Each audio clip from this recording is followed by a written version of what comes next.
Assalamu алейкум, кадырлуу кыргыз элим. Азыркы учурда бир жакшы ишке жарчы болуп турган кезибиз. Коомчулукка бир жакшы кызмат кылып жаткан Кайрымдуу бол, кайрымдуулук фонд баарыбызга эле аттын кашкасындай таанымал. Ошол кайрымдуулук фонд мындан бир ай мурун мына өзүңүздөр көргөн Агыр көлү үйгө жаңыдан ушул пайдубалын куруп бир энекебизди үйлүү кылуу максатынын алдында туруп эле мына ошол максаттар бүгүн ишке ашылып, жакшылыкка жарчы жана күбө болмуштар.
Barakelde. Gündün nuru jeri betine tegiz тийгендей жүзүңүздөрдөн гүлдүкү жарашып. Көкүрөк көдөн ырыскыга толуп, жараткандын баракелине жалбарып, жан дүйнөбүз каганага талып, каниет алып, толкунданып кубанып, атын атап койсо куту сүйүнөт Кайрымдуу бол фондунун угу узарып, керегеси кеңейип, чамгарагы бийиктеп, дагы бир энебизди үйлүү кылып, агыргөлүү кылып, mana ошонун негизинде жабыла көтөргөн жүк жегил дегендей жалпы бардыбыз алыс жакындан келип, бүгүн жакшылыкка, бүгүнкү момундай керемет тойго, керемет иш чараны күбөсү болуп атабыз. Дүрүкүрөгөн кол чабуулар менен бүгүнкү иш чарабызды ачык деп жарыялайлы. Эр манастын урпактары, уулдары эл мүдөөсүн камсыз кыла турганы, кыйын кесен кыйшалышта жол тапкан, кылым кечкен кыргызымдын муундар дейт. Кыргыз баласы албуздактан бери бири-бирине өбөк болуп, жөлөк болуп, бири-бирине кыйынчылыкта кол сунуп, айтылуу айкөл манас атабызда айтылгандай үзүлгөндү улаган, чачылганды жыйнаган ушундай касиеттүү, ынтымагырашкерликтүү эл болобуз.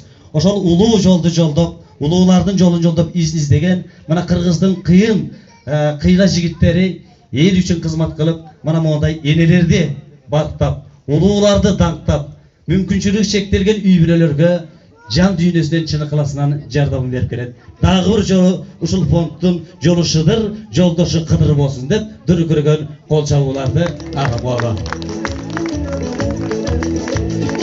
Ардактуу меймандар, алыс жакындан келген кадырлуу коноктор, келечек конушунун тургундары, бүгүн дагы бир жолу жан дүйнөбүздө кубанычтуу майрам болуп отурат. Эми азыр мына ушул 2 жылдын ичинде түбү-түптөрү кышы кыналып, аталган фонд элибизге, жерибизге болуп көрбөгөндөй бир жакшынакай иш чараларды болуп көрбөгөндөй мына мондай керемет ийгиликтерди жаратып келет. Алгач ак тилегин, алгач жалпы кадырлуу коноктор менен амандашкан, саламдашкан кебин так эле ушул Кайрымдуу бол коомдук кайрымдуулук фондунун негиздөөчүсү жана президенти алдыңыздарга Байматов Азамат мырзаны, ал эми аталган фонддун орун басары Умаров Ражап агабызды чакырып коелучу. Келиңиздер.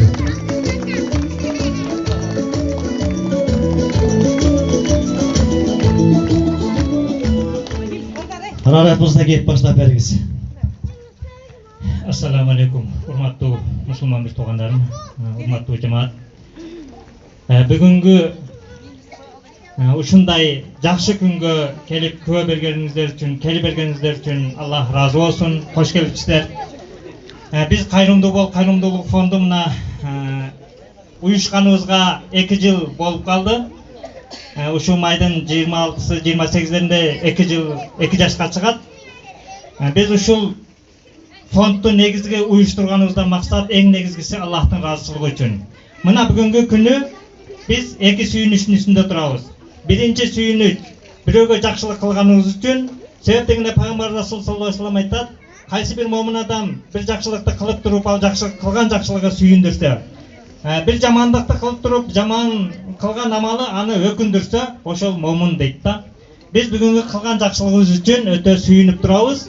Аллах кабыл кылган болсун. Экинчи сүйүнүч орозо алдында турабыз да. Пайгамбар саллаллаху алейхи вассалам бул орозонун дагы кириши менен орозо келиши менен силер сүйүнгүлө деген, чыгышы менен капалангыла деген. Себеп дегенде ушундай сооп ай экен да. Алхамдулилlah. Бүгүнгү күнү бизди мусулман кылып жаратып, ушундай жакшылыктардын үстүнө жаратып койгонуга чексиз шүгүрлөр болсун.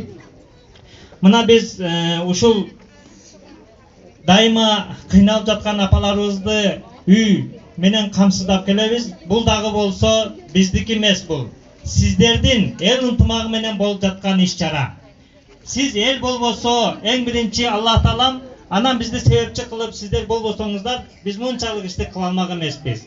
Эң негизги ыраазычылык, сиздерге ыраазычылык билдиребиз. Ошо сиздер ынтымактуулук менен мына эң жакшы эмени айтып кетели.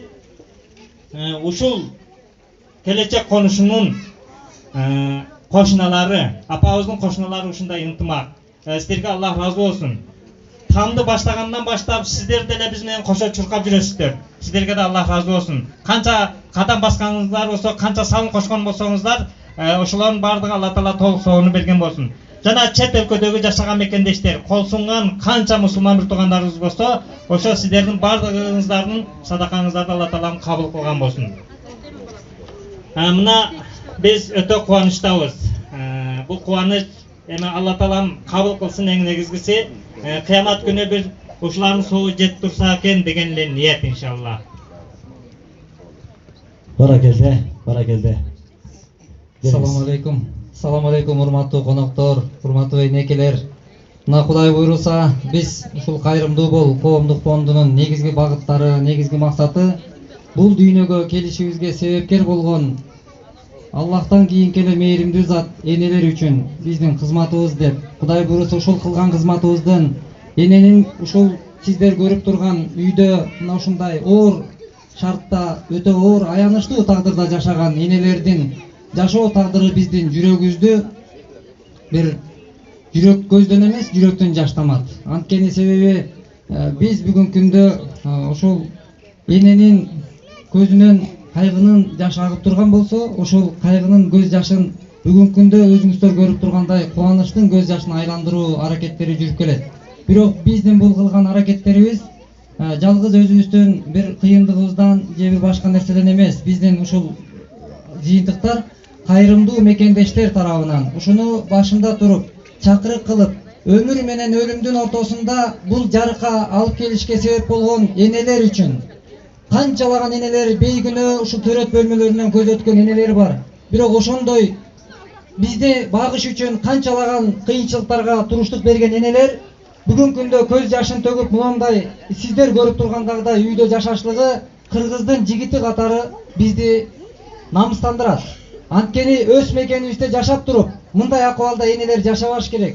Анткени бул дүйнөдө биз конокпуз. Биз жакшылык кылсак кылбасак дагы, бирөөгө жакшы сөз сүйлөсөк дагы бул көз ирмем өмүрлөр өтө берет. Эсебинде биз жакшы ишти кылып калуу максатында Аллахтын алдында Кудай берген ырыскы Кудай жолунда жумушалгандыгы, Кудай берген убакыттын Кудай жолунда жумушалгандыгынан жүзүбүз жарык болсо экен деген үмүттөрүбүз чоң. Ошон үчүн Кудай буйруса мына 2007 жылы 7 энени ушундай бир кубаныч менен кубандырганбыз. Биз өтө кубануу менен. Быйылкы жылдын эсебинде дагы Кудай буйруса камтылган Ош областында мына бүгүнкү күндө Нарын областы, бүт областтарды камтып, бүгүнкү күндө иштер жүрүп келет. Мына ушул өтө кубанып сүйүнүп атабыз. Биз ыраазычылыкты ушул чет өлкөдө иштеген жана башка жүрөгү кыргыз деп соккон биздин мекендештерге терең ыраазычылык билдиребиз. Анан Кудай буйруса ушул энелерибиздин жүзүнөн дайыма ушундай бүгүнкүдөй жылмаюуну көргүбүз келет. Үйдүн ичи бүгүнкү күндө кандай күлкү шаң болуп турса, биздин үйлөр ушундай күлкү шаңга бөлөнсүн. Энелер заманбап мындай үйдө эмес, биздин энелер кыргыздын же болбосо энелер ушундай заманбап үйдө жашаганга татыктуусуздар. Биз колубуздан келишинче аракет кылабыз, Кудай буйруса. Кудай буйруса. Анан мына ушул ачкычта биз ушул үйдүн жигити болгон Нурдинге, кел Нурдин. Жалпы кыргыздын намыстуу уул кыздарынын атынан ушул ачкычты тапшырып рухсат этиңиз. Ол жаап туралы Гүлжан энебиздин небереси Нурдин келе калды. Алтыным бар бол. Кыргыздын бычак асатуу жигиттеринен бол. Нурдиндин соккон жүрөгү, кубанычтан соккон жүрөгү дүк эткени мына мага чейин угулуп отурат. Бар бол алтыным, бар бол. Анан көзүндө бар, көзүндө жалыны бар жигит экен, көзүндө барды, сөзүндө бар дейт. Сөз айтчудай болуп турат алтыным. Эмне деген сөзү бар болду экен, ыраазычылык бар болду экен, угап айткен алай. Балыңа рахмат. Алла разы болсун. Мен чоңойгондо селдей болуп кыргыз элине кызмат кылам. Баракелде жаштын тилегин берет дейт. Караңыздарчы, келечекте мен чоңойгондо сиздердей болуп кыргыз элиме кызмат кылам деди. Тилегиңе жете кой. Алла разы болсун. Мына эми биз эң негизгиси Гүлжан эже там кут болсун сизге. Алла таалам тынччылык берсин, тынч жашоо берсин. Анан эң негизгиси мусулманчылыкта бизде эң негизгиси намаз, анан кийин Куран окуу. Ошондой эле мына жайнамазды алып, үзбөстөн намаз окуп, ким салым кошкон болсо, ошолорго дуа кылып турасыздар. Анан мына бала келечекте кармыратта болот иншалла. Мына Куранды бересиз. Анан мына тесмени дайыма алып жүрөсүз. Баракелде. Анан ошондой эле бул үйгө эң себепчи болгон мага кайта звондап келип бир көрүп кетиңиздер деп биз мурда буну билчү эмеспиз. Ошого себепчи болгон кошунасы. Биз ошондо куру калтырбай биз сүйүнтүп коелу деп баласыны бир велосипед алып фонддун атынан куттуктап коелу ошону. Алла разы болсун. Эки дөңгөлөктүү Мерседести алып келдиз. Келе кой, Мерседестин ээси канакей. Мына ыраазычылык, жакшылык жерде калбайт дейт. Баракелде.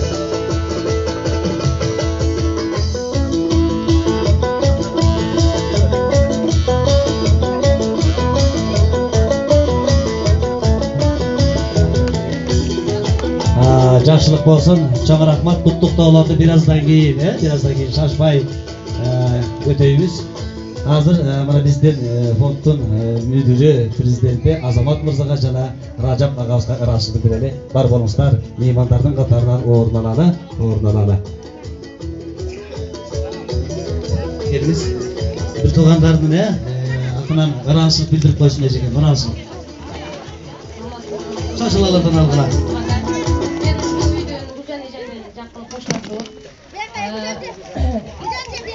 Буларга Азамат эке жана Ражап экеге терең ыраазычылык билдирем. Ушунча алып кайрылуулардын арасынан четке калпай келип биздин ушул өтүнүчүбүздү көрүп Гүлжан эжени сүйүнткөнүшүп. Мен да буларга ыраазычылык катары белегим бар.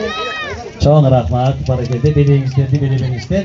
Биз болсо азыр сиздерге жүрөгүңүздөрдү уялаган бир керемет ырлардан ыр белек катарында сунмакчыбыз. Чашылауларын алалы. Жакшылык той жугуштуу болсун. Баракелде, өргө кут болсун. Алдыңыздарга маданияттын кызматкери белгилүү ырчы эжекебиз Сайрнима Балтаева эжекебиз. Чоң рахмат. Кутмандуу ушулак кечиңиздер менен туугандар. Мынакей жакшынакай саамалыкка күбө болуп баарыбыз толкунданып аткан мезгилибиз. Гүлжан эже конуш кут болсун. кичинекейибиздин сүйлөгөнү кандай элибиздин жүрөгүн дүркүрөтүп го биздин элибизге керегине жараган эр азамат болсун, Кудай тилегин берсин. Мынакей Азамат Байматов уулубуз атына заты келишкен ушундай жакшынакай инибиз.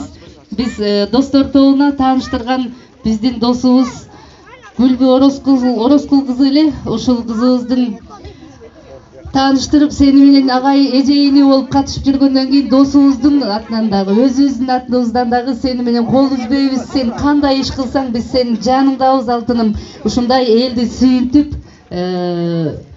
кызмат кылып жүрө бер, бар бол. Ушул жерде аябай жакшы сөздөр жанта бери үйдө айтылып атат, тойдо дасторкон үстүндө. Ошол ак тилектин баары кабыл болсун, Гүлжан эженин конушу кут болсун. Анда эмесе Токон Эшбаевдин ак тилегин аткарып берейин. Конушуңуздар кут болсун, тоюңуздар тойгулансын.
Элибиздин жашоосу таттуу болсун. Бүгүнкүдөй азаматтай болгон эр азаматтарыбыз көп болсун.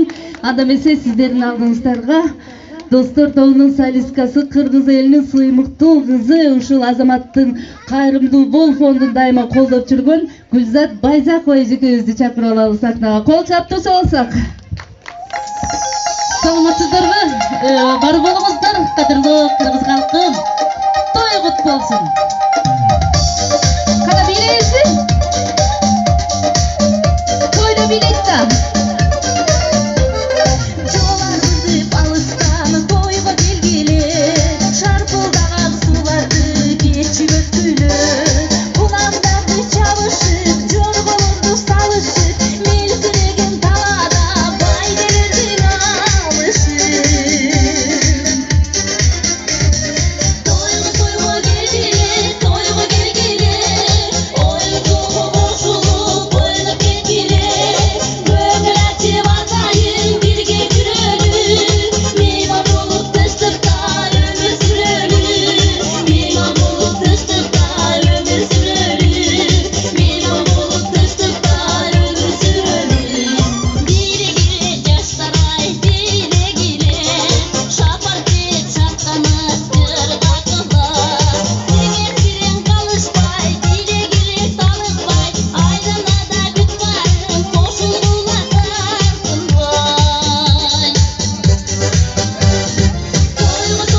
Кыздарга тазим.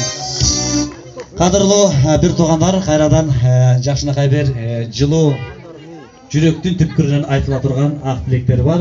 Ошон үчүн биздин Кыргызстан мусулмандар дин башкармаларынын өкүлдөрү мына бүгүн бул жерде алдыңыздарга Билал Ажы Сайпиев агабызды жана ошондой эле келечек колушунун имамы Камилжан агабызды бул жерге чакырып коелучу. Келиңиздер.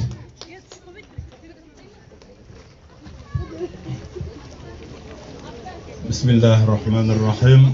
Урматтуу калайык калк, эл журтум, жараткан Алла Таалага чексиз шүгүр, мактоолор айталы.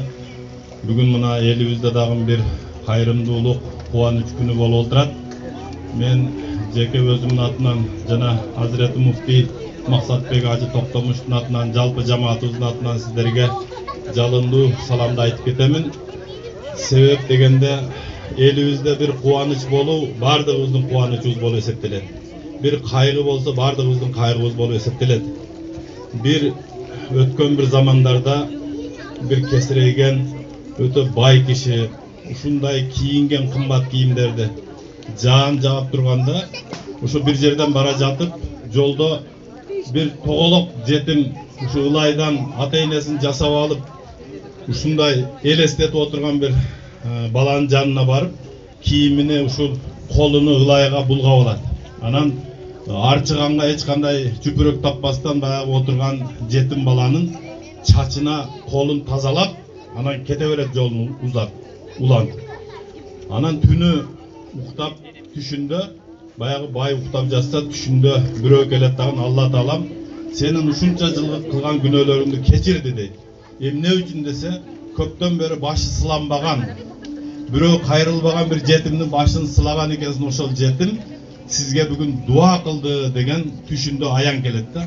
Анан чуркап келип ошону бала кылып алайын деп келсе баягы жерде ылайдын сыныктары жатат, бирок бала орун которуп башка жака кетип калган экен да. Эми бул жерде бир жесирдин үйлүү кылып, бир жетимди үйлүү кылып койгон.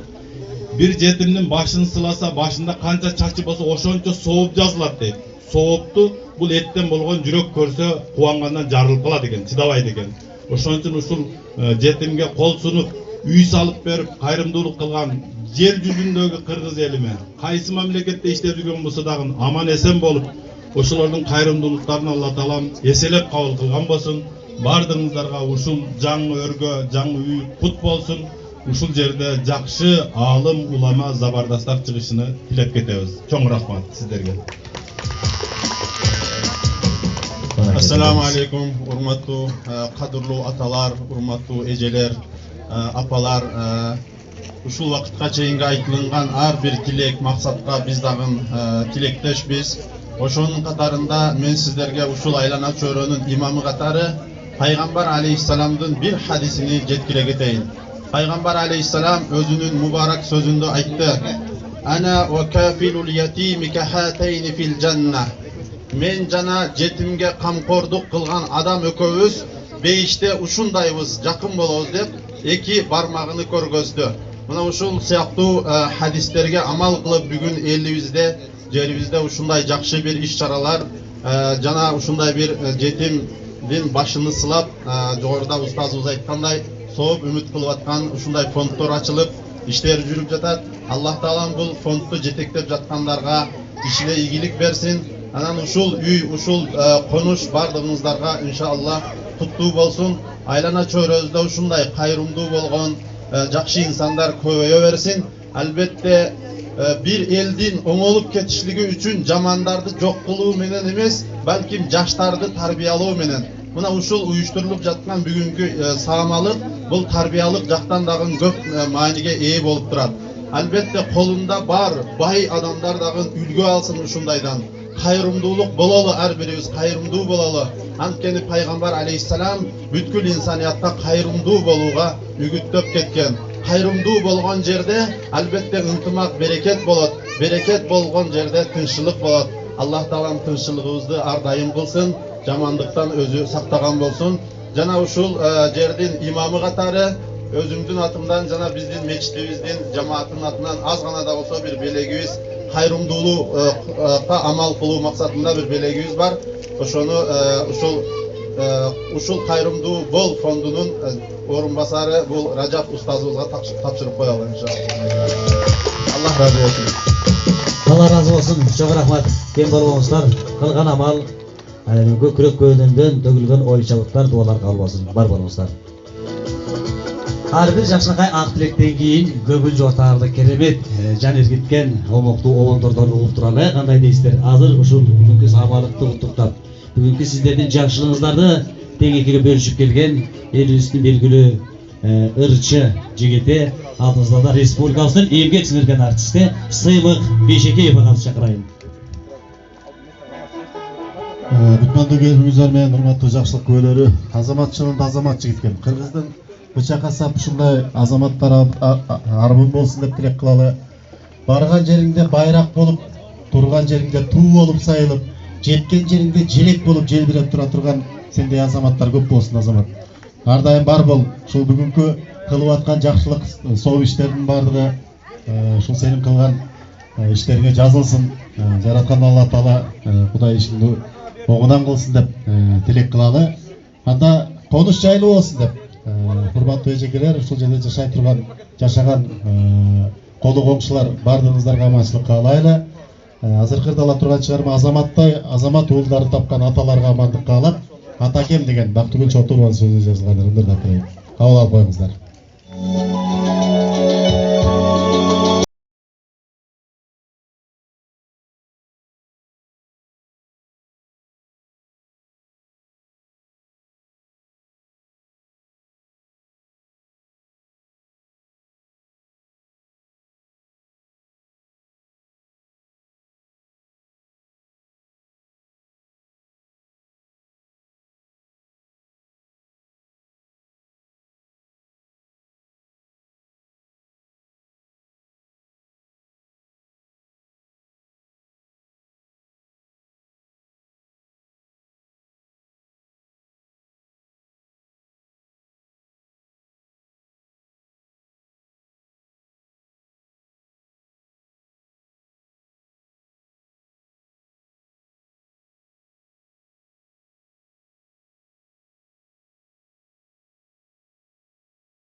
Сіздерге бийиңиздер үчүн дагы азыр анда сиздерди жана бул жерде турган туугандар да бийге чыгаралы. Шогуна бердир да тургу. Келиңиздер. Эгимди алаканым деген кожа келди, бул тегизи сөзүнө жазганыр. Андан чогуу бийребиз. Жора аке келбести.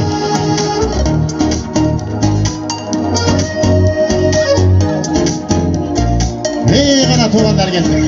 Ошолор кыргый болсо,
Саймақ Бейшекеев бар барыңыз. Телефон тауып алдық дейді туғандар. Мынакей, кимде ким жоғотқан болса, музыкант жигиттен келіп телефоныңыздарды аласыздар. Азыр болса қайрадан бір жақшы жан ергіткен ақ тілектерге кезек берелі туғандар. Мен бұл жерге Ырыскелді қайырымдылық фондының жетекчisi Бербет Эжебисти, жана ошондой эле ачык сөз кездесүүнүн башкы редактору Жора Сулайманов агабызды чакырып коеюнчу. Келиңиз Сулайка. Жақсы күндің көбесі болып, мына бүгін керемет күнде жүз көрішіп отырабыз. Айта тұрған сөзімізді айталы. Қошыналар, ағыр күніңіздер құт болсын. Осындай ағыр күні сіздерге жаратып, сіздердің ушул апанын, 83 жаштағы апанын акыбалын көріп, келіп салып берген жана канча деген энелерди ушундай бир жакшылыктуу ак өргөгө киргизип аткан биздин азаматты чын колдоп кол чаап коюңуздар. Баарыңыздар сиздерге жакшылык каалайм. Ушундай күн жаркырап тийип атат. Баарыңыздарды ушул жерге жакшы, пейили жакшы адамдар чогулуп атат деп ойлойм. Бул жердеги эжекелер, Сыймык акебиз, Ырчы акебиз баары келиптир, баары шайыр бала, баарыңыздардын тилегиңиздер ак деп ойлойм. Анткени ак өргөгө киргизип атканда бияка тилеги ак жана элдин камын ойлогон адамдар гана келет деп ойлойм. Анан алтыным Азамат мурда эле биз бир айтып кетпесе болбойт да, Таласта бир ишканада иштегенде деле биз чогуу иштегенбиз да.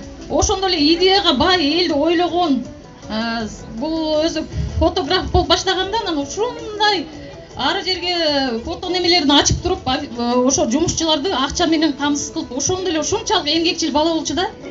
Анан ошондо эле элди ойлоп бермекте же мындай кылсак кандай болот, андай кылсак кандай болот. Мына кылдың Азамат, тилегиңе жеттиң. Кудай сени колдосун. Дагы колдой берсин, дагы мыкты ийгиликтерге жетиши бер. Муну жараткан Кудай өзү гана көрүп турат. Келиңиз ага. Эми бир кулак салып койсоңуздар. Илгери биз кинодон Дүйшөн мугалим болуп жүргөндө ушундай үйдү көргөнбүз да. Дүйшөн алтын айларда окуткан ушундай үйдөчү. Бүгүн ушундай үй бар экенин мен көрүп өз көзүм менен. Анан жанына жайгашкан үйдү салып берген азаматтарга мен ушунчалык мен ыраазы болуп турам да. Себеби дегенде жүрөгү элдеп соккон жигиттерибиз бар экен. Ушундай адамдарды таап, ушунчалык кыйналып, мына кышында эмес, жайында канча жашый экен. Ошолордон кабар алып, ушундай бир чоң өрнөктүү иш кылып койгон азаматка бир ыраазы болуп коюш керек. Кол чаап койбойсуздарбы? Анан эң негизгиси мен ойлойм, бул биринчи иш эмес, мындан мурда дагы жасап жүргөн экен. Азамат мына ачык сөздүн бүйүкү каарманы деп ойлоймун. Мына ушундай адамдар чыгаш керек. Ал эми чында мындай карап турсаңар, моундай жерлерге төзү көрүнгөн байлар базып да келбейт да. Туурабы? Алардын жеген ичкени, алардын шапар тепкен ресторандарын көрсөңөр, төбө шашыңар тик турат да. Ошондуктан бар бол Азамат. Мындан кийин дагы элдин жакшылыгына жарап жүрө бер. Бар болуңуздар. Айтылган тилектер кабыл болсун, ишиңиздерде ийгилик болсун. Бизден дагы бир коногубуз бар. Социалдык өнүгүү министрлигинин өкүлү Курамаев Байкадам мырзаны бул жерге чакырып коелу. Ак тилектери менен бүгүнкү иш-чарага мына кайрымдуу бол фондуна өзүнүн бир жакшылык тилектерин айтып койсун. Саламатсыңарбы, айымдар мырзалар. Биринчиден эмгек жана социалдык өнүгүү министрликтен өзгөчө биздин министрдин атынан ушул кайрымдуу бол коомдук фондуна чоң ыраазычылык билдирем. Силердин элге жаккан, Кудайга жаккан жумушуңар жакшы болсун, силерге жолуңар шыдыр болсун, кенен болсун. Анан ошондой салып бергениңиз баягы муктаж үй бүлөгө кут болсун. Дагы бир маалымат катары айтып кетейин дедим эле. Азыр жакын арада биз жаңы мыйзам кабыл алдык, мамлекеттик социалдык заказ деген. Ошол мыйзам боюнча биз ошондой коомдук фонддорго конкурс аркылуу жардам беребиз. 500 миңден 1,5 миллион сомго чейин. Ошон үчүн мен силерди ошо конкурска катышканга чакырат элем. Ошо бир айдын ичинде биз азыр баягы заявкаларды тактайбыз. Анан ошол конкурсту жарыялап, баягы уткандарга ошончо акча беребиз. Негизи баарыңызга чындын соолук, узак өмүр каалайм. Рахмат. Баракелде, бар тилегиңизге терең ыраазычылык билдирели, ишиңер алга чыксын. Кайрадан жалпы баардыгыңыздарга кереметтери менен элибиздин белгилүү ырчы кызы, маданияттын мыкты кызматкери Гүлзат Байзакова экен. Чоң рахмат, дагы бир жолу өргөңүздөр кут болсун. Кыргыз эли мына ушундай азаматтай уулдарыбыз менен сыймыктансак болот. Мынакей, энелер айрыкча. Бул жерде асылзат айымдарга тиешелүү. Асылзат айымдар, апалар, эжеке сиңдилер, балдарды биз тарбиялайбыз. Эркек мырзалар, аталарыбыз, агаларыбыз, сиңдилерибиз сырттан таап келет бирөөнү багайын деп. Аял киши үйдө отуруп, ошол эркек таап келген рызкыны балдарына жакшынакай кылып бөлүштүрүп, жайлап, баатыгын ирети менен коюп, анан эң негизги тарбия бул энеден. Айтат элем, ушул балдарыбызды келечек муунду жакшылап тарбиялап өстүрөлү, жакшылап тарбия берели. Анан ушул жерде мынакей Азамат өзү кенедей сакадай бою сагалтын болгон мынакей кичинекей биздин уулубуз бар. Кудай буйрса Азамат ушул 9-чу үй болуп турат, эсеп боюнча 9-чу үй. Мына бул жерде достор тобунун подружкабыз Айзада отурат мынакей. Айзадага дагы үй салганда мынакей ушул Айзададан баштап Азаматтын ишине биз дагы кийлигиштик. Салим айтып өткөндөй, раматтылык Гүлбүбү досубуз азамат менен тыгыз байланышта болуп Гүлбү аркылуу азаматты тапканбыз. Ошондон бери азамат каякта болсо биз достор тобу, аз болсок дагы ошол тараптабыз. Ошто болсо Ошто, Бишкекте болсо Бишкекте. Анан ушул бүгүнкү азамат мүмкүн болсо келип коесуңбу? Кыргызда азаматтай уулдар көп болсо жакшы болот эле. Кыргызымда эл азамат жигиттерге рахмат дагы эле. Ушу азаматтын аркасында артка зоодой жардамчылар бар, улан кыздар бар. Мына ушуларга рахмат. Анан ушул азамат эч кимдин эшигин кагып барбайт, эч кимдин эшигине кайыр сурап барбайт. Азаматка абири ойгонгон, кыргыз деп күйгөн кайрымдуу эр азаматтар өздөрү азаматты таап, жардамын аябай келе жатышат. Мына ушулордун жардамы менен мынакей азамат абдан жакшы жөрөлгөнү козгодуң. Айтат элем, элдин атынан, энелердин атынан, ушул жердеги кыргызымдын атынан рахмат айтам. Сендей балдар көп болсун алтыным. Ана чыгармачыл сахнада дагы, улуу сахнада жүргөн мынакей Сыймыкка 1 саат мурда чалдым, Сыймык жетип келди үй бүлөсү менен. Сыймыкка рахмат. Таки ар дайыма биз менен, музыкант жигиттерибиз мынакей дайыма биз менен. Дегеле мен айтат элем, мына Ширин деген кыз 100дөн ашык ырчы бар биздин тайпада. Мына ушул 100дөөнү жазсам жалгыз Ширин келди мынакей. Ана Гүлипе Керимбаева эжекем администраторубуз дайыма жүрөт, биздин операторлор жүрөт, жардамчы кыздар. Айтат элем, бир эмес 2 ашууну ашып, баланын ийгилиги кандай жакшы, айтсаңыздар, ар бирибиздин башыбызда бала бар. Анан ушул жерде Токтобек эжеке, мен жаныма келип коесузбу? Баласынын ийгилиги бул эненин ийгилиги. Мына азаматтай уул тапкан апа, мына ушулардан кол чаап коюңуздарчы, азаматтын апасы. Сиз ушул азаматты өзүңүздөр үчүн эмес, ушул кыргыз эли үчүн тарбиялап өстүрүпсүз. Бар болуңуз. Сиздей жакшынакай уулду тарбиялаган апаларыбыз көп болсун. Токтобек эжеке, азаматтай уулуңуз үчүн кыргыз элибиздин атынан, журтубуздун атынан сизге ыраазычылык билдиребиз. Бар болуңуз. Апалар ойлонолу, ойгонолу. Балдарды өздүк эмес, элдик кылып тарбиялайлы. Андыктан азамат өркүнүң өссүн алтыным. Аркаңдан Кудай буйрса эртеңки күнү улуу көч келет. Сенин аркаңда бүтүндөй кыргыз эли келет. Укканы бар, укпаганы бар. Азыркы маалымат каражаты бизде мындайча айткандай жокко эсе, ачык сөз мынакей Байке Жору байке келиптир. Биздин башка кесиптер эч ким билбейт. Невидимка деп койсок болот. Азамат өздөн өзү иш кылып, мактанып жарыя кылбайт, телеге да чыкпайт, операторлорду да чакыртпайт. Жөн гана өзүнүн иши менен өзү алек, бирок улам-улам чөйрөбүз чоңоюп келатат. Андыктан азамат алтыным, сага рахмат. Азаматтай уул тапкан Токтобек эжеке, сизге рахмат. Гүлжан эже, апа, тоюңуздар кут болсун, ак өргө кут болсун. 11 жыл мынакей ушул ак жолтой деп айтайынчы үйдө. Мына ушул 11 жыл ушул жерде өмүр сүргөн экен апабыз. Эми калган өмүрү мынакей эл салып берген, азамат салып берген өргөдө өтсүн деп тилек кылалы. Кошуна колоңдор, сиздерге да рахмат. Ана бул жерде мынакей Айзада биздин жакшынакай эжекелерибиз бар ушул жерде. Айзада досубуз. Кудай буйрса мынакей Айзаданы биз достор тобу дайыма алып жүрөбүз. Айзада, сенин өргөң ак жолтой өргө болду, сенден башталды.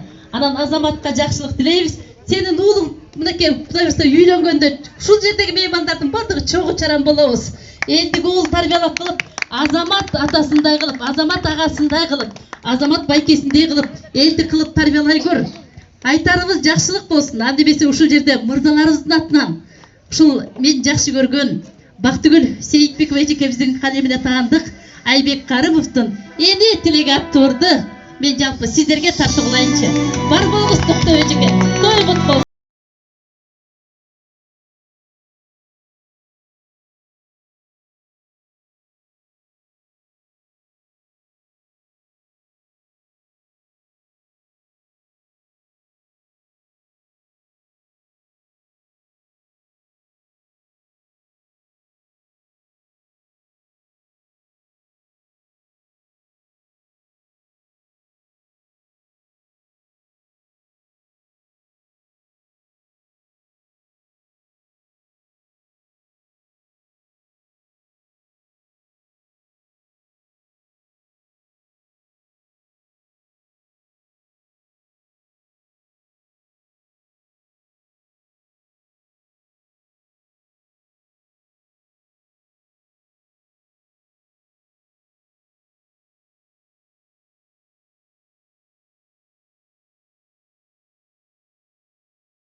теле алып барчысынын эң баштоочусу, алып барчысы.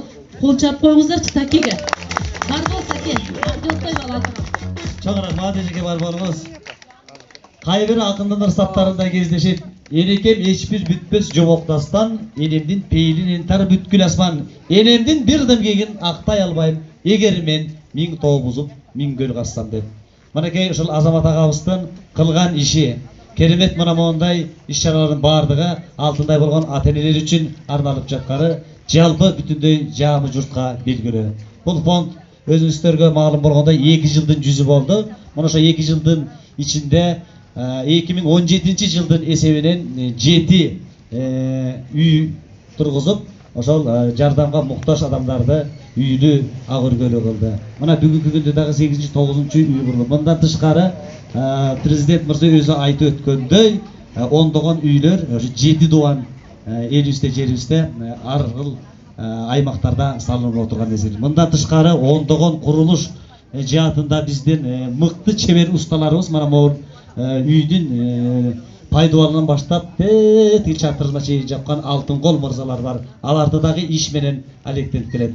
Жана ошондой эле Орто Сай базарынын так ортосунда керемет адал ашканасы бар. Мында эмгектенген биздин карындаштарыбыз, инелерибиз дагы жумуш менен камсыз болуп келет. Андан тышкары, ардактуу туугандар, алыс жакындан биздин мекендештерибиз берген жардам албетте ошол жерибизге байма-бай келип турат. Атайын бир дүкөн бар. Ошол дүкөнгө мүмкүнчүлүгү чектелген, атайын тастыктоочу документтер менен келген биздин бир туугандарга атайын бекер жаңы кийимдерди, өзүнүн табитине туура келген заманбап кийимдерди бекер алып турушат. Мына ошонун бардыгы атына заты жарашкан атанын уулу Аргамактын кулуну Азамат мырзабыздын демилгеси кылган иш-чарасы. Азамат мырзага бир кол чаап коелу.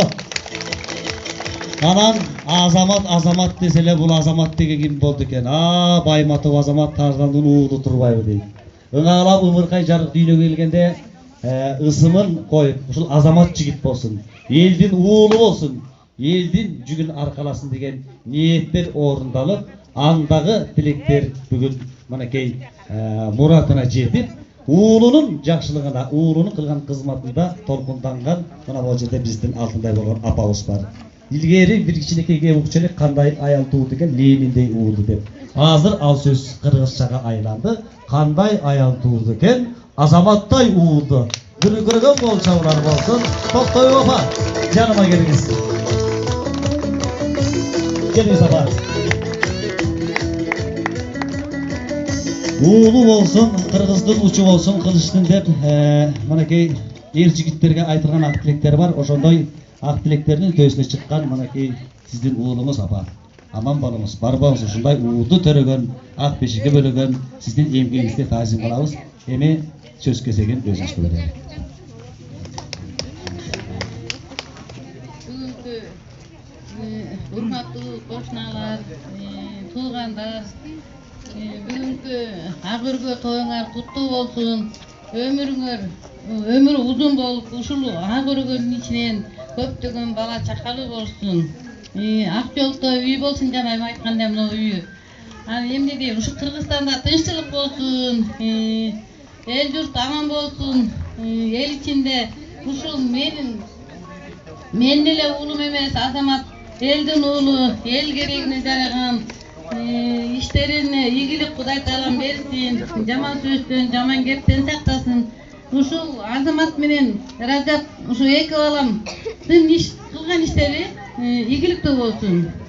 Дайыма иштерине ийгилик, ак жол каалайм, өмүрлөрү узун болсун каалайм. Ушулардын жакшылыктарына көп болуп жүрө берели. Ишиңерге бар болуңуз апа, чоң рахмат. Манас атабыздын жанында чоролор жүргөн экен. Мына ошондой биздин Азамат агабыздын артында дагы жеңилди жерден оорду колдон алган чоң бир күч бар, чоң бир биздин мырзалар бар. Мына маңдайыбызда турган карындаштарыбыз, инелерибиз бар. Көп түкүрсө көл болот дейт. Ушу кылган ишиңер алдыга жылып, ар бир кадамыңар ийгилик менен жаралып, ушундай муктажга, жардамга суусап турган адамдардын алкышын алып, сообуна калып эле.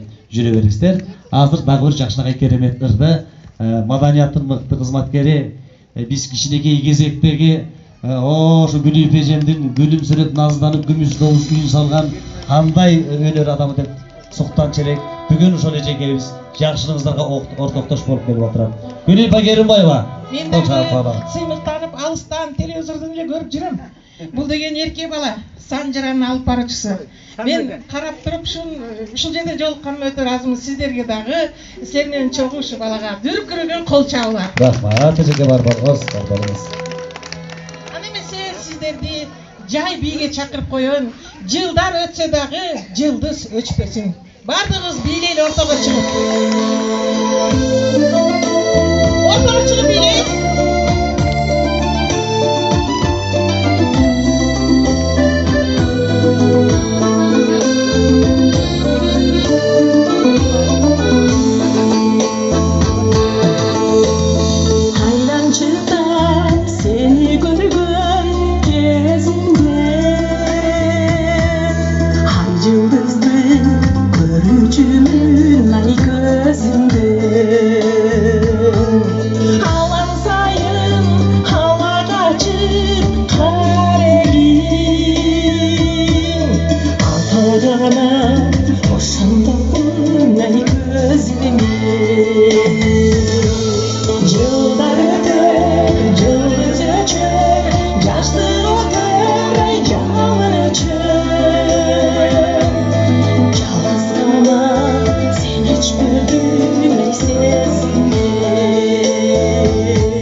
Илгерки сиздерге белгилүү болгон, унутпадым Фрунзенин кечтерин. Эгерде бардыгыңар жалпы чыгып бийлесеңиздер, мен таарыман. Кана чыгабыз, баарыбыз бийлейбиз. Келиңиздер, тойго келдик, ага келдик. Вали.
Кол чаап коелу. Көрөгөн кол чаап. жаңа тойлордо жолугуп жүрөлү. Азаматка ийгилик талап кетели. Өмүрү узун болсун, ден соолугу чың болсун. Ушундай уулду көрөгөн токтогу эжеге, миң мертебе алкыш. Бали. Канча ыйлап көзүмөн жаш чыгып кетти. Эми жакшылыктар болсун. Сүйүнгөндөн чыгып турсун жаштар. Кол чаап коелу. Баракелде. Аз өмүрдүн ичинде амандашкан күнүгө дейт. Өлмөгөнгө табылар аздыр көптүр дүние. Эмне деген укмуштуу Кудай сөз. Мына ушул адам баласы Кудай берип койсо бир 120 жылга чейин жашайт экенбиз. Ал зулум менен куштай болуп эле бателеп өтүп кетет экен. Ошол аз өмүрдүн ичинде мына мондай керемет жакшылыктарды, колдон келген мына мондай адал ишти кылып калуу ар бир адамдын колунан келе бербейт туугандар. Мына ушундай иш чараны уюштурган мырзалар, Кыргыздын улан кыздары арбыл болсун, көп болсун, канаттары талбасын. Азыр мен бул жерге ардактуу бир туугандар, бул учурга чейин үйдүү болгон, бул учурга чейин бакыттын босогосун аттап, ошол жылуу үйдө бактылуу жашоо кечирип жаткан биздин Кожобергенова Айзада эжемди чакырамын. Жана ошондой эле бүгүнкү күндөн кийинки азыр пайдалануу курулуп, дуалы салынды. Эмки кезектеги үй ала турган биздин бактылуу айымыбыз, бу киши дагы Жумабаева Айзада деген эжекебиз. Экөөнү чакырып коелу. Айзада эже, келиңиз. Бир туугандар, буга чейинки үйдү алган Айзада эжекебиз мына менин жанымда турат. Микрофон берип коюңузчу сиздин эже. Айзада эже, кайсы жыл алдыңыз? 2017. Жылуу жумшак жакшы жашап атасызбы? Баракелде.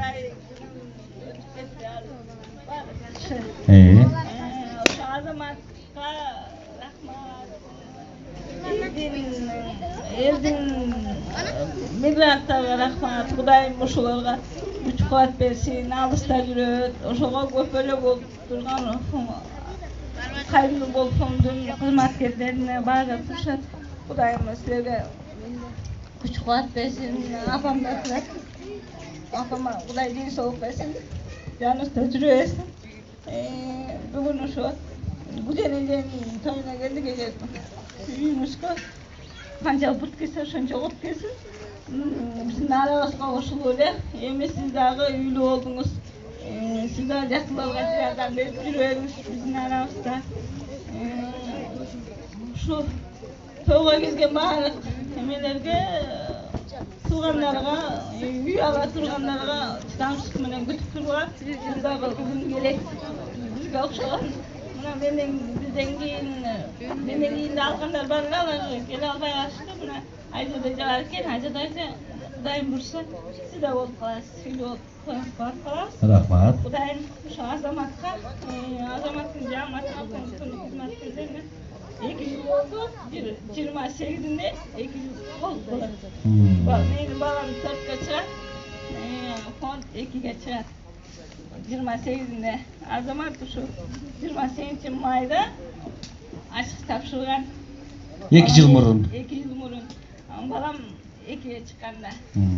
Баламдын туулган күнүнө да подарка болгон.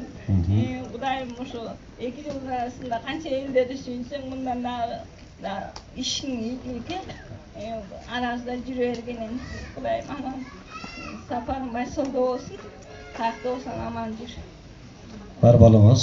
Рахмат Айзада эже, бар болуңуз. Алтын башыңыз аман болсун. Үй ээсинин сизге болгон сая.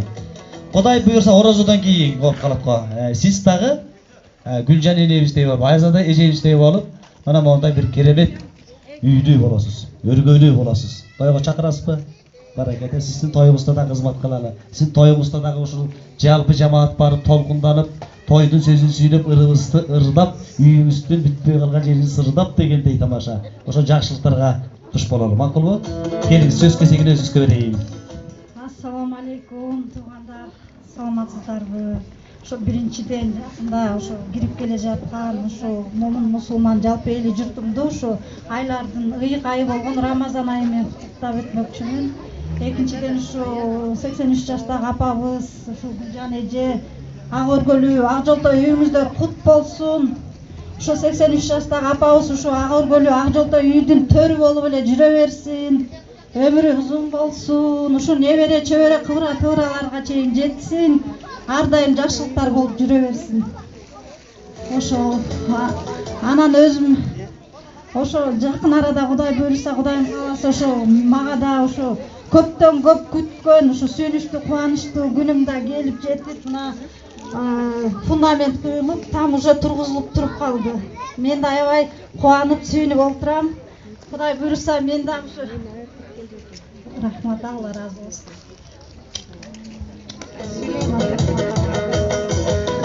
Буйруса мен дагы аз күндөр калдым деп ойлойм. Кудай буйруса мен да ушу Гүлжан эжедей, ападай ушундай ак өргөлүү үйлүү болуп калам деген чоң үмүттөмүн. Анан ошол Азамат балама ушу 1 жыл мурун кайрылдым эле, ыйлап сыктап.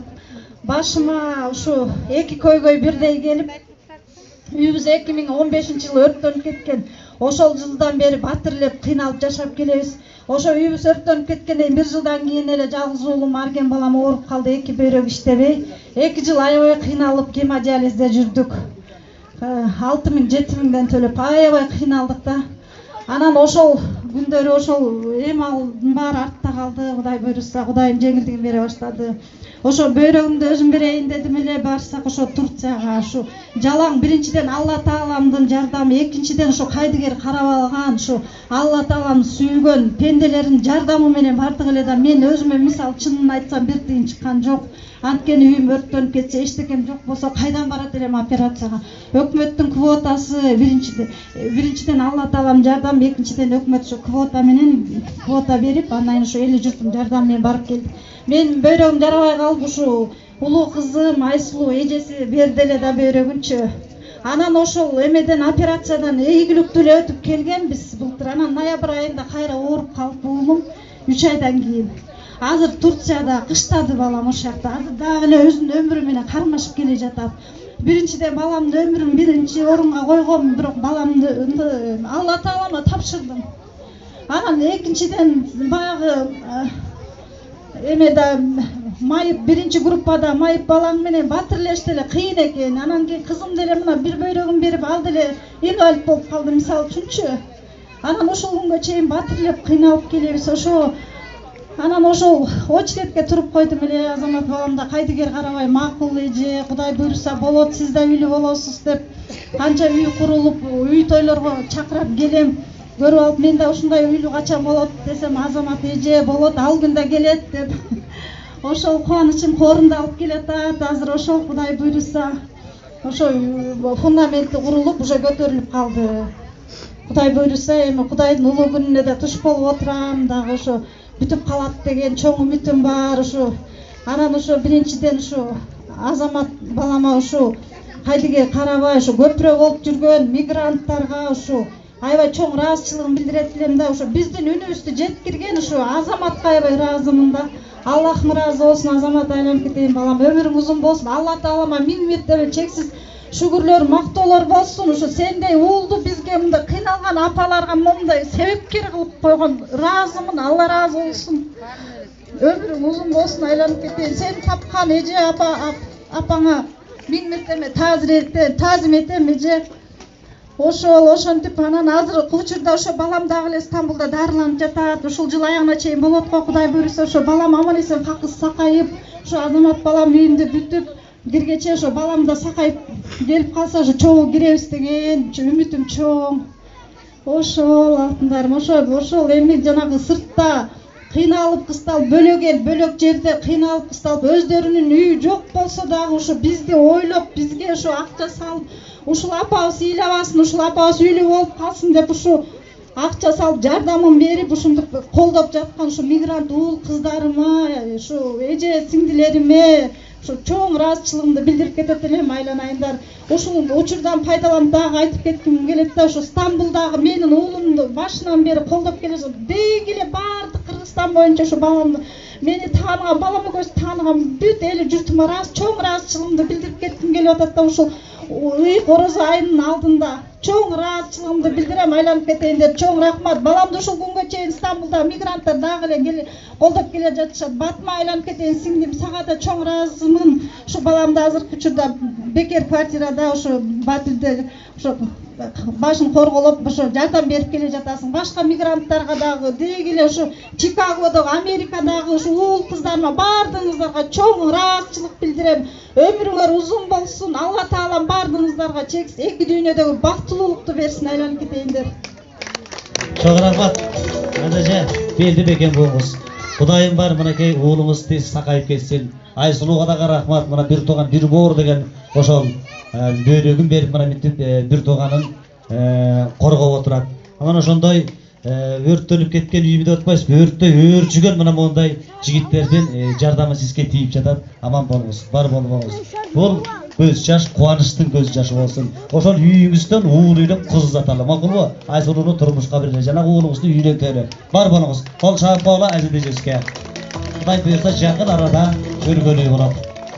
Азыр эми кадырлуу коноктор, Камчиева Ширин деген эжекебиз ушул бүгүнкү маанилүү майрамга, бүгүнкү иш-чарага өзүнүн өнөрүн тартуулап келип отурат. Кол чабуулар менен Ширин эжем сиздердин назарыңыздарда. Кутмандуу кечиңиздер менен, кутмандуу күнүңүздөр менен демекчимин, кеч боло элек. Сиздерди баарыңыздарды куттуктайм бүгүнкү майрамыңыздар менен. Ошондой эле ушул үйдүн ээсин куттуктамакчымын. Атын деле унутуп калдым, азыр эле сурап эле. Гүлжан эжеке, бар болуңуз, ар дайым ушул ак өргөңүздө жакшылыктар болуп турсун. Кубанычыңыз көпкө узарсын. Ушул Азаматка миң мертеден бир ыраазычылык билдирем. Мен дагы ушундай кайрымдуу кылып, ушундай Кудайым ушундай балдардын көп берсин. Ошол ыраазычылык билдирмекмин сиздерге баарыңыздарга. Майрамыңыздар менен анда эмесе сиздер үчүн Нурак Абдырахмановдун Аппак сүйүү аттуу чыгармасын кабыл алып коюңуздар. Ар дайым сүйүп жүрүңүздөр. Мусулман болгондон кийин бири-бирибизди сүйүп туралы. Бар болуңуздар.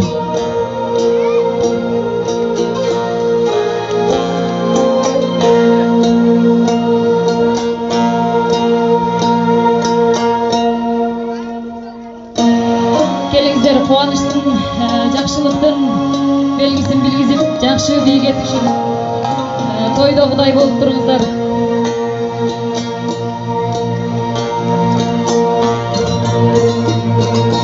Бабалардан калган сыйлар кагы, бул жакшынын көркү көңүл ачууда.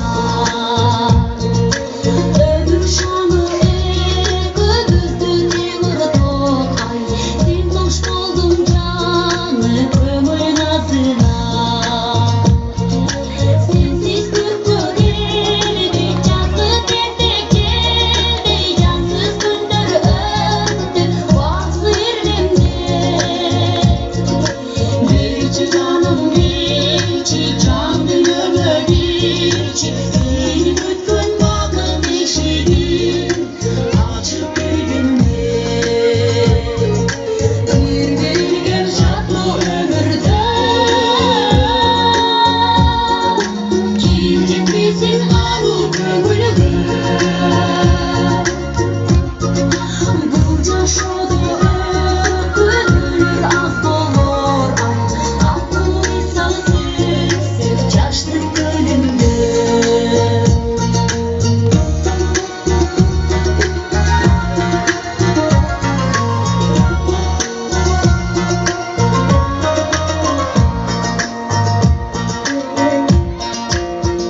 рахмат. Анда эмесе кийинки чыгарма дагы сиздер үчүн болсун. Баарыңыздарды бириңиздер калбай келиңиздерчи биге. Бир билеричи келиңиз. Келиңиздер тойду бийлегенде качан? Кошуналар.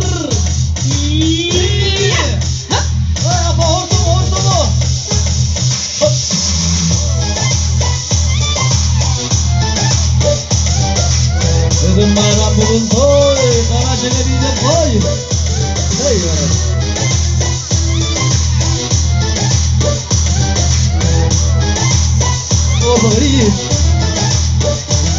Наливай чайничек чаю, высоким половинам. Я вокруг сыграю, где-то нравится она. На востоке, что за небо весны. На востоке, что за жизнь без чайханы. Надеждар барбы?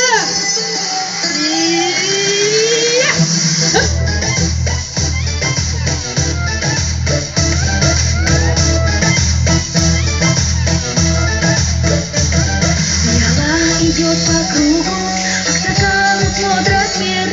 Рады гостю, рады другу, за застолье, но не пир. На востоке, что за небо без луны. На востоке, что за жизнь без чайханы.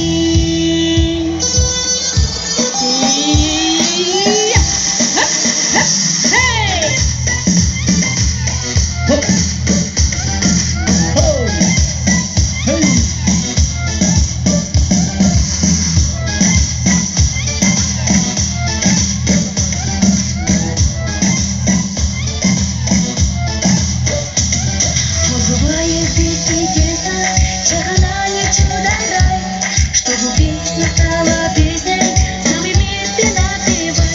На востоке, что за небо без луны. На востоке, что за жизнь без чайханы.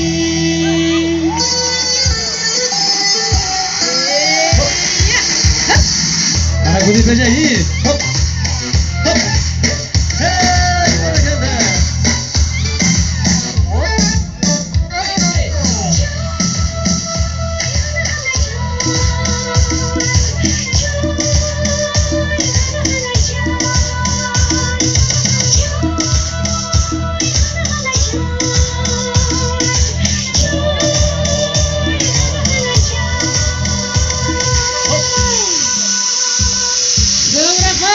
Бар болуңуздар.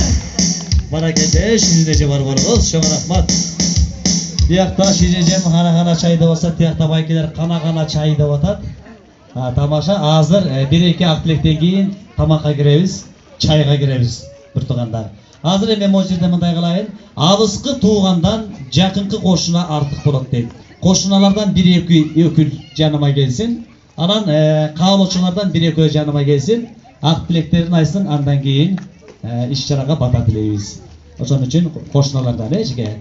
Дагы кошуналардан эжем бир келип атты эле, ак тилегин айтам деген агаларыбыз бар эле, байкелер бар эле. Ушул жерде очок менен ойноп, казан менен кайнап, бир тууганы, бир боору, же уулу кызы үйлүү болгондой могу жерде толкунданган, кубанган мынакей асыл адамдар бар экен кошуналар. Биз сиздерди көрүп аябай сүйдүк. Мына ушул үйгө эртеден бери биз көргөнү бири төшөгүн алып келип атат, бири шырдагын алып келип атат, бири килемин алып келип атат, бири чайнегин, самоорун, ушул үйдү өрлүктү өргөнү көрүп ушундай бир кубаныч менен келип отурасыздар, кемеңгерлик менен келип отурасыздар. Баарыңыздарга Кудай ыраазы болсун. Улуулаталы ак тилек кылалы.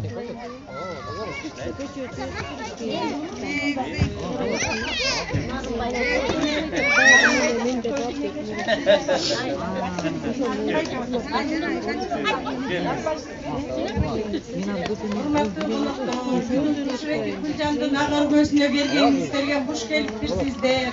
Мына ушурекил ак өргөнү жакшынакай кылып салып, кошунабызды тиги жакшынакай ак өргөнгө Ак сарайга киргизип койгон балабыз Азаматка чоң рахмат. Ушу Азаматты баягы орустарда айтылат эмеспи Тибетте. Кандай аят ууду экен жеринде ууду деп. Биздин багыбызга ушундай бейбачаралардын багына, оорукчандардын багына мына Азаматтай алтын балабыз төрөлүптүр. Азамат элдик уулу экен, ушу Азаматыбызга өмүр берсин. Азаматты төрөгөн ата энесине ушундай энеси ак сүтүн берип төрөп жакшынакай тарбиялап койгон энесине чоң рахмат. Ушул баланы тарбиясын берип аталык милдетин аткарып элдик уулу кылып койгон атасына чоң рахмат. Эрге жерге бардыгыңыздарга чоң рахмат. Кошуна колоңдорго чоң рахмат. Ушул баягы алыскы туугандан жакынкы кошуна дейт. Кошуналарыбыз мына 5 күндөн бери уктабай күндүр түндүр түнкүсүн 12-1де келишет үйлөрүнө. Ушул эки кошунабызды гүлдөтүп жыргатып кичинекей бирөө сөз үчүн баардык тикеттен тиктип ушундай кылып атышат. Этен айланса болот, журттан айланса, кошуна колоңдордон айланса болот. Бардыгыңыздарга ден соолук каалайм. Ушу тойго келген адамдар тамга жетпеген тамдуу болсун, балага жетпеген балалуу болсун. Баарыңыздарга ден соолук болсун. Ишиңиздерде ийгилик болсун. Орукчал кыздарыбыз, мында могу окшогон кыздарыбыз, Айзада окшогон кыздарыбыз бактылуу болуп жакшынакай жөн жакшылуу болуп жашасын. Бардык адамдар ушундай тойго жетсин. Дагы эмне деп айтам, кубанычтан оозго да сөз келбей калат экен. Ишикса эмнеси болсо да бардыгы мына хан сарайга киргизип койду. Ушу хан сарайга киргизген Азаматыма чоң рахмат. Азаматымды Алла колдосун. Алла колдоп ушурек өзү жар болсун. Жалгыз эле Азамат эмес, көп түкүрсө көл болот дейт. Могу көпчүлүк түкүрүп ушундай жакшынакай иш чара болуп атат. Жалгыз тепиги алыста жүргөн мигрант балдарыбызга рахмат. Ошол балдарыбыздын да колдоосу, кайрымдуулук фондко кол сунуп атышат. Энебизге жардам беребиз дешип ар кайсы туш тараптан, Кыргызстан эмес чет мамлекеттен бери немет. Ошол балдарыбызга да өмүрлүү болсун. Ошолор да үйлүү, жайлуу болушсун. Жакшылык болсун. Азаматыбызга чоң рахмат. Кошуналарга рахмат, кошуналарга. Эли журтка рахмат, баарыңарга рахмат. Келген коноктор куш келипсиздер. Жакшы маанай менен тараңыздар. Тоюбуз той кылынсын. Айтканыңыз келсин. Рахмат. Бар тилегиңизге рахмат. Келиңиз апа. Не дейбиз эмне? Мына Гүлжан подружкамдын ак үйүнө кош келипсиздер. Мана кубанычыбыз коюңузга батпай баарыңызды 5 кошкон элге 5 кошкон элдин мына ынтымактуулугуңуз үчүн мына мени баардыгы менин келиндерим, сиңдилерим, инелерим ушул жерде жашагандар. Кол сунушуп баардыгы мына уста бүткүчө устабыз барда. Азамат мына биртике биздин сөзүбүздү жерге таштабай өз энесиндей кылып эмне десем жете албай мындай мактоодон амашык да. Алла таала тилегини берсин. Кудай ата энеси үй бүлөбүздө Кудай эки дүйнө бактылуулук берсин. Эли журтубузда ынтымактуулук кетпесин арабызда. Мына коңшуларым бүт мына мен максатышкан максатыңарга жеткиле коңшуларым. Бир да бир тартынбай бастыңар. Басқаныңыз дағы тынбасын қыздар. Алдымызға Азаматты салып алып, мындай көрдіңіз, 3-ші жыл жашадық, 15 жыл жерде жашап, эми өткөрүп койпуз кыздар, көз ачып жумгуча. Эми мындан ары дагы кол сунгандарга даярбыз биз. Азамат артыңда мына 15-чи көчөдө сиңеле даярбыз алтыным. Кайда болсо даярбыз. Алтын эжем, эки дүйнө ушу Азаматтын убайын жакшылыктарын көрүң. Сизге Алла таала аябай кандай бисмилла Аллахым деп турган балакайсыз. Аты Азамат, атыга заты жарашкан Азамат. Алла тилегини берсин. Ушундай чыган жигиттерибиз, талантыбыз мына, талантыбыз эң жакшы. Балдарыбыздын алды мына өздөрү жаштар өнүп атат. Кудайга шүгүр. Ушу балдарыбыз эки дүйнө бактылуу болсун. Ата энелер биз ошол энелерге күйүндүү болгуланан айдар. Кудай силерди эч качан эл унутпайт деп ойлоймун. Ушундай жаштар көп болсо, анан деги эки жакка мына кол сунуп көргөнбүз бул жерде. Азаматты Алла Таала өзү тең күчтүү. Мечиттерге кол сунуп көргөнбүз. Башка мына бардык чоңдору кайрылган жерибиз калган эмес. Алла бар экен бизге дагы. Бизден Кудайым төбөдө бизге ушундай көчөбүздү шаңды тойду бүтүрүп мына эл журттун каяктан рызкылар кошулуп келди. Рахмат баарыңыздарга таазим этемин. Мен ушундай эл журтубуз мындан буяка дагы талашканыбыз ынтымак болсун. Ушу үй салам деп мына канчалаган адамдын мына кыздардын маанайын ачып ата-энесиге кошкон убактан унутат Азаматтын. Енді уnuta албайм. Айта албаган сөздөрүбүз көп. Рахмат алтындарым. Ушу дайыма шу эне деген атты биринчи алдыга койгонуңарга рахмат. Айнанайындар. Алла Таала тилеңерге жеткизип, ушу жаштарыбыз, чыган жаштарыбыз көп болсун деп тилеймин. Чоң рахмат. Эки дүйнө бактылуу болгула. Айнанайын силерге. Элелектим рахмат. Рахмат. Бар болуңуз апа, бар болуңуз. Эжекен да бир эки сөзүн айтып койсун. Саламатсыздарбы, калайыктар. Кутмандык күнүңүздөр менен мына мен бүгүн конок болуп келдим. Куттуктоо үчүн WhatsApp'тан гана көрдүм бул Азаматты Ражап дегенди. Мен WhatsApp'тан көрүп ушунчалык толгонуп, мен кыргызмын деген адамдар жөн турбаса керек. Сөзсүз түрдө бунун жакшылыгына күбө болсо керек деп ойлойм. Андыктан мен өзүмдү токтото албай эле келип калдым, куттуктап. Сен эми бизде Кыргызстанда чындыгында өтө көп мындай фонддор. Бирок эмнегедир эле бизге алар көрүнө албай койду. Ал эми ошолордун эң аягы болуп, ушу Азамат келип кошулду. Кошулганда 2 жыл болуптур. 2 жылдын ичинде 7-8 көптөгөн үйлөрдү куруптур. Мына ошого өзүбүз күбө болуп турабыз. Сизге чоң рахмат. Кудай узак жашоо берсин. Канчалык элдерге колуңузду сунсаңыз, ошончолук сизге ыраазычылык билдирем. Кыскасы Гүлжан эжеге дагы ийгилик, ак көргөнүңүз куттуу болсун эже. Бул 82-83 жаштагы эненин дагы ушул жерде жашоосуна тилектешмин, бактылуу болгула. Ден соолугу чын болсун. Ушул Азамат вообще сөз жок. Көп эле фонддор бар да, эми алардын баары эле бизге эч көрүнө албай койду. Эми көпөрө болгондагы бул көрдүңөрбү кандай сон эле? Прям өзүн алып барып коюп атат. Точкасына жеткирип коюп атат. Эч кандай кыянатты кылбай. Аны биз өзүбүз тастап коюп атат, көрүп атабыз. Көрүп аткан нерсени биз эмне үчүн айта албашыбыз керек? Айтабыз, мына Азамат деген бул эң жакшы мыкты биздин элге ушундай Азаматка окшогон жигиттерибиз көп болсо, бизде мындай жакырчылык деген болбойт деп ойлойм. Ар бир кыргыз татыктуу жашоого ээ деп айтып келатат. Бул өзүнүн сөздүн мааниси өтө чоң, жогору. Ар бир адам ойлонсо, буга терең маани берсе, бул өзүнчө эле бир керемет да, бул адамдын жүрөгүн эзип элжирете турган нерсе болуп атат да. Баарыңыздарга тоюңуздар куттуу болсун, жашообуз жакшы болсун. Көпөрө болуп турганыңызга сизге таазим, бактылуу болуңуз. Ата-энеңизге рахмат, сөзсүз түрдө. Көп сөздөр өтө көп, жетин албай атабыз, айта албай атабыз. Абдан көп. Рахмат сизге. Кол чаап коелу. Бар болуңуздар. Рахмат. Айтылган тилектер бардыгы кабыл болсун. Башканы коюп, Манасты айт деп кечен айтып келебиз, бирок Манасты көп жерден укпай келебиз. Азыр жан дүйнөлөрдү аруулап апалар, мына могу жердеги чүрпөлөр, бөбөктөр бардыгыбыз кун коюп, ар жактагы оокаттарды кое туруп, могу жерде жаш Манасчы келди, Манастан үзүндү айтып берет. Атайын ушул жерде бир жакшы иш-чара боло турду. Нарындан келди бүгүн.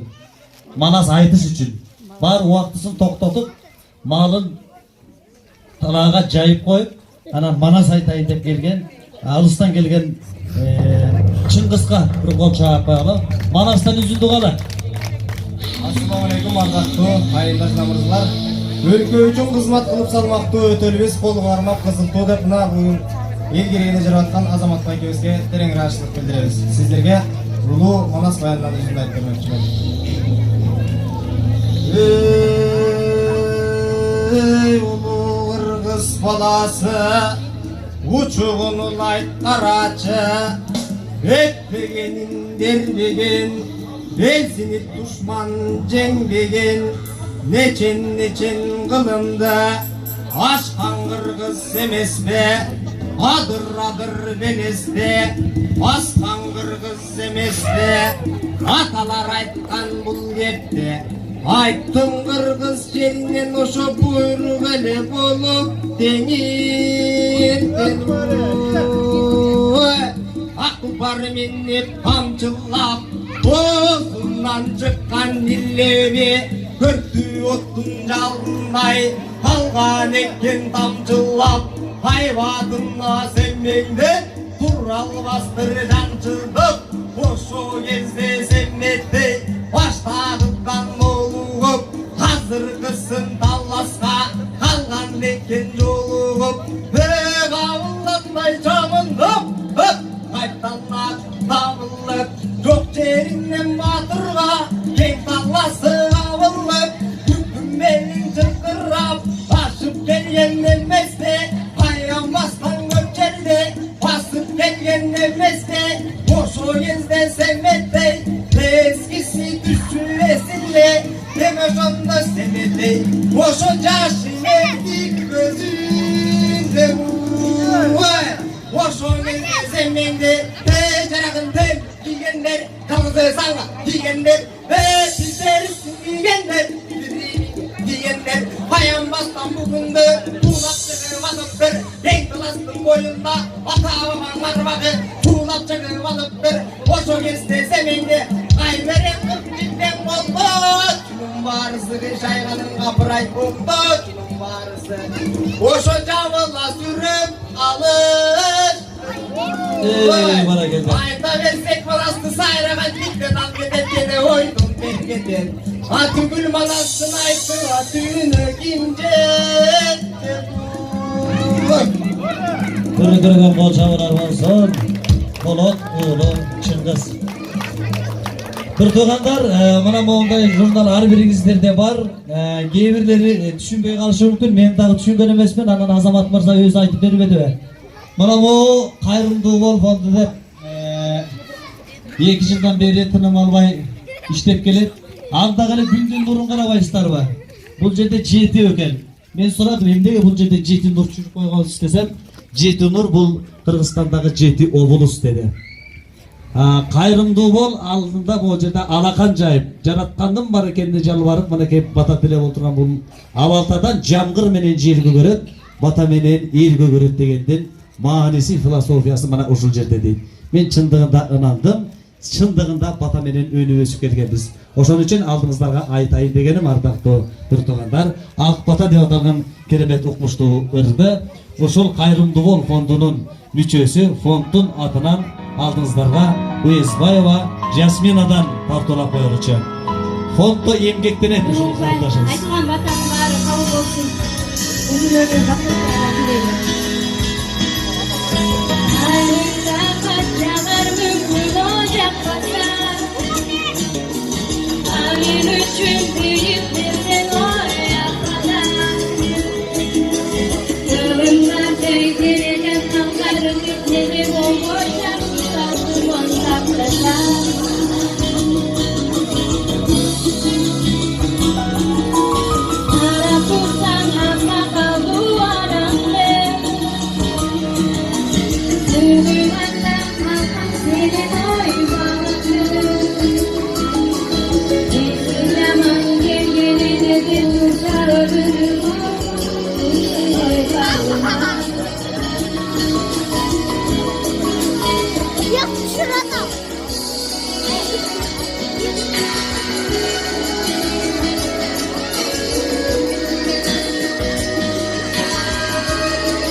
sen yedin oğlum ay, kırgız oğlum ay, atağım. Cevap koyalım. Hayırlı bol fondu. Hayırlı bol fondunun atına Yasmina Nuzos'ta rahmat aytamiz. Fondun atına keremetimiz için oldu. Ardaqlı mehmanlar, qadrli qonaqlar, Qayırımlı Bol fondunun negizlөөчүсү, prezidenti, atanın oğlu Azamat Mırzаны чакыралы. Келиңиz. Бүгүнкү иш-чараны жыйынтыктап, жалпы ушул каршыбыздагы калбайган калкыбызга ыраазычылык элибизди билдирип, бүгүнкү биздин иш-чараны корутундулап коебуз. Мына Кудай буйруса, көптөн күткөн күн эле бүгүнкү күн. Кудай буйруса, Кудайга чексиз шүгүрлөр болсун. Мына ушул жерге бизге ушул эм күч берген, батасын берип, тилегин айткан элибизге терең ыраазычылык.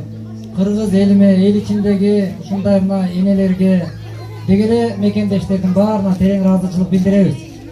Биздин ушул жерге мынакей тоюбузга күбө болуп, адамзатта эң кымбат болгон бул убактысы өмүрү.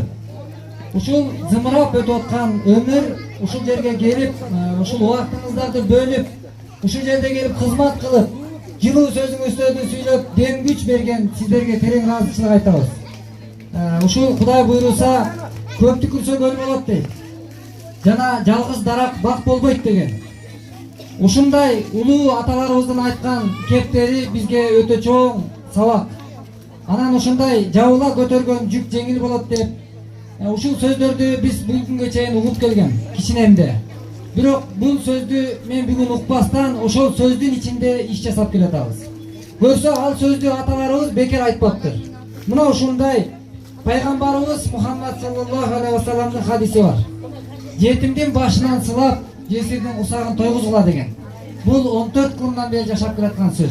Ана мына мондай кичинекей биздин мекендешибиз мына Кудай буйруса өтө чоң кубанычтын ээси болуп турат. Эгерде биз мындай ишке барбасак, мындай кадамдарды жасабасак, мындай кичинекей болгон тырмактай кыргыздын жигиттери мындай акыбалда жашап туруп, эненин көз жашын көрүп канчалаган кылмыштуулукка колдору барып атат. Буттары басып атат. Кырчындай кандай гана өмүрлөр ошол түрмөдө өтүп атат өмүрлөр. Ана ошон үчүн бул Кайрымдуу Бол коомдук фонду бүгүнкү күндө көп ар тараптуу негизди камтып, мына Кудай буйруса ушундай балдардын эртеңки биздин келечегибиз кыйналбасын, эненин көзүндөгү жашы төгүлбөсүн, кайгынын жашы болбосун, кубанычтын болсун деген чакырыктарыбыз бүгүнкү күндө мына ушундай жакшы жыйынтыктар менен жыйынталып келет. Анан ушул айтарым, мына ошол жерге келген улуумун, кичүүмүн, өйдөңкү кайсы бир тармактарда мына маданият жаатындагы келген мекендештерибиз, бир туугандарыбыз колдоо көрсөтүп, жана башка мына катардагы биздин мекендештер ушул тойго келип күбө болгон, жана ушул салымын кошкон, жүрөгү кыргыз деп соккон, жүрөгүндө иманы бар, кайрымы бар мекендештерибизге терең ыраазычылык. Бул ынтымагыбыз биздики бекем болсун. Дагы да биз бүгүнкү күндө ондогон эненин үйлүү болушуна себепкер болсок, биз үчүн бул чек эмес. Кудай буйруса биз дагы да көптөгөн аракеттерди жасайбыз. Баарыңыздарга терең ыраазычылык. Ушул жердеги коңшуларга терең ыраазычылык. Биз канчалаган жерде ушундай иштер жасайбыз, бирок айрым жерлерде келип ишигер айтпаган да кошуналар бар. Жок эмес. Бирок алардын катарында мына ушул жердеги коңшулар башталгандан бүткүчө ушул жерде биз менен болгондугубуздар, мына биздин ынтымагыбыз, биримдигибиз мына ушундай жыйынтыктарды алып келди. Терең ыраазычылык баардыгыңыздарга, ушу бүгүн келип күбө болгон мекендештер, эмелер баарыңыздарга рахмат. Баракелде, болчу акыбалы. Ошондой эле алыс жерде жашап, Америкада, Орусияда, жана башка жактарда жашап, бирок жүрөгү кыргыз деп соккон биздин мекендештерибизге, ошол кишилердин бизге берген жардамына, ошол кишилердин бизге салган 50 сому, 50 доллары болобу, берген кийими болобу, же салган чайы майы болобу, Кудай өзү ыраазы болсун. Mana ошондой ишти тобокелге салып, элдин жоопкерчилигин, элдин жүгүн аркалаган Азамат мырзага, Азамат мырза баштаган артындагы жалпы агаларга, карындаштарга, эжелерге ыраазычылык билдирели. Агам өзү айткандай 16-чы кылымдан 21-чи кылымга мынакей аттасак 6-7 кадам болот. 6-7 кадам менен мына монтип киргизип койду. Жакшылык болсун, тынччылык болсун. Амин. Элибизде, жерибизде Egemenli memleketimizde yalan tınçlık bolsun. Oğullarınız oğut başından gitmesin. Mana bu yerdeki altınday apalarımızdan giyin kumun çürpelerimizdün oğul kızlarımızın deli sak bolsun. Atalarımız dövlükte bolsun. Her daim yaxşılıktın sözü olup can dünyamız tınçlıkta ökürsün. İşinizde de iyilik bolsun. Kadamınar aldık açına versin. Her bir kılgan iş, her bir attağan kadam yaxşılığa ürsün. Ulu Orozo ayı aylarının sultanı. Oşol ulu aydan, ulu Orozonun aldığında mana moda keremet iş şara bolup oturat. Elimiz, jerimiz mümkün ebesin. Tınçlıkta, beykutlukta yaşayla. Aman bolalım, bar bolalım. Da karapayım bala. Mına bирок arkasında ушунчалык чоң иш жасап жүрөт. Мактаныш кылып эч кимге айтпайт. Мактаныш кылып эстикке бербейт. Биз достор тобу Азамат каякта болсо ошол тараптабыз. Кыздарыбыз ошко десе ошко чейин, оштого салган үйлөрүнө дагы барып Азаматты колдоп келебиз. Мен айтат элем, мына бүгүн өзүңөр көрдүңөр үйдү. Бул үйдү биз көргөндө жүрөгүбүз аябай ачыган. Ал эми ушул үйдөн жакшынакай кичинекей балага ачкычты тапшырышты. Бүгүнкү күндө Азаматтын кайрымдуулук фонду миң мерте кубанып көзүмө жаш алып, ырдап атып көзүмөн да жаш алдым. Анткени бул жаш кайгынын жашы эмес, кубанычтын жашы. Ушундай кайрымдуулуктар боло берсин ар дайым. Адам адамга канчалык көмөк кылса, жараткан Алла Таалам ал кишиге да ошончолук соопчулугун, жакшылыгын куру койбойт деп ойлойм. Азамат деген элден бир чыган жигит чыгыптыр. Мен эң кичине 83-жылкы балам менен тең. 7 баламдын эң кичинеси. Рахмат. Айнай ушул балага аябай ата-энесиге бактылуу болсунчу. Айнай кыргызымда ушундай силердей жаштар өнүп өссүн. Эки адамдын башын бириктирип чай берсем, үйүмө той берсем, канча бут кирсе ошончо кут кирет дегендей, мына бүгүн баабыр эле бут да кирип атат, кут да кирип атат. Ооба, рахмат, рахмат. Элге рахмат, элге миң айлансаңамбыз. Азаматтын апасы кайым чоң рахмат, Азамат кайым. Эл улуу болуп жүрө берсин. Көп элдерди ушундай мүмкүнчүлүгү чектелген мага окшогондорду үйлүү кылсын. Илайым Кудай жалгасын. Бул жерге жатып уктадыңызбы? Жок, ал энди уктайм. Бүгүн уктайсызбы? Энди бүгүн уктайм да. Бүгүндөн баштайм. Көптөн бери күтсеңиз керек. Энди биз телевизорго түшүп туруп анан уктайм дедим да. Калыңыраак төшөк салып, 1-2 күн уктайм. Макул. Бул чоң атасы ушинтип жокчулукта элди баккан, мергенчилик кылып келип колундагы ачагычылыкта отургандарга берчи экен тамак аш. Ошо чоң атасын тарткан бул. Ооба да биздин эле уулу эмес, бул элдин уулу. Жанагы айткандай, эл үчүн жаралган уул. Бул менин ата сөкөчтүк эмес, бул элдик уул болуп төрөлгөндө биз абдан сыймыктанабыз кагылайын. Ушундай талыкпаган эмгекти жасай берсин. Көп дагы көп үйлөрдү салсын. Ушундай көп мүмкүнчүлүгү чектелгендерге жардам берсин, колунан келген жардамды. Биз муну үчүн абдан сыймыктанабыз. Берки үйдө башка балдарды да ушунун жолуна салып тарбиялаганга аракеттенебиз. Катардагы карапайым адам эмес, хандар кыла турган кызматты кылып аткан ишти бул сиздер үчүн кандай бир өзгөчө кубаныч тартууласа керек? Албетте, кубаныч тартуулаганда эмне мен ушуну уккандан бери үйүмдө тынч уктабай койдум. Экинчиден, ушу Азаматты төрөгөн апасына чоң рахмат. Азаматтай, мен азыр эжеге айтып тамашалап келдим. Эгер мүмкүнчүлүгү болсо, эже дагы бир Азаматты төрөбөйсүн деп. Аран эженин өмүрү узун болсун, ушу Азаматтай балдар көп болсун элибизде. Ушу Азаматка аябай сыймыктар, өзүмдүн балам жасап аткандай сүйүнүп атпайм. Мага үй салгандай сүйүнүп атпайм ба. Ушу ичимде кубаныч толтура. Пейили терең деңизден Азамат жигит дегискен, бул Азамат ким болду экен? Азаматтай агабыз ким болду экен деп мен дагы бул Азамат агабызды көргөнгө аябай ынтызар болгомун. Анан Кудайдын буйругу менен ошол бир жакшылыктарда жүз көрүшүп калып, бетме бет учурашып, ассалому алейкум, алейкум ассалам деп баягы кол алышып учурашкандан кийин көзүнөн билип, сөзүнөн билип, ушундай бир эл үчүн кызмат кылган, элибиздин эртеңин ойлой турган мыктылардын мыктысы экенин көрүп мен дагы бир жолу ынанып, агабыздын ошо кылган иштерине аябай бир жан дүйнөм менен ыраазычылык билдиргим келди да. Сөз бар эмеспи?